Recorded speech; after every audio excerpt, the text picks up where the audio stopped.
মে come in sir? আসো, তুমি কি ইন্টারভিউ দিতে আসছো?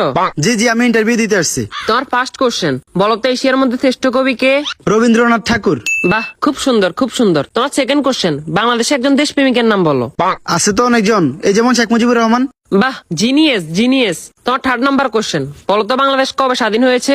হওয়ার কথা তো ছিল 1948 সালে, কিন্তু 1971 সালে 16 ডিসেম্বরে স্বাধীন হয়েছে। খুব সুন্দর খুব সুন্দর। তোমার লাস্ট কোশ্চেন, বলো তো আকাশে কয়টি তারা আছে? এটা তো এখনো জানা যায়নি, এটা নিয়ে বিজ্ঞানীরা গবেষণা করতেছে। ও গুড গুড গুড, তুমি এবার আসতে পারো।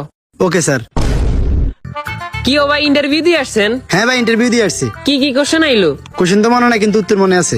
আচ্ছা, উত্তরই কোন? রবীন্দ্রনাথ ঠাকুর, শেখ মুজিবুর রহমান। মাত্র এই দুইটে? না, আরো দুইটা আছে। আচ্ছা কোন?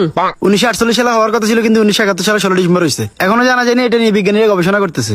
থ্যাংক ইউ ভাই, thank you. May I coming sir? আসো। তোমার নাম কি?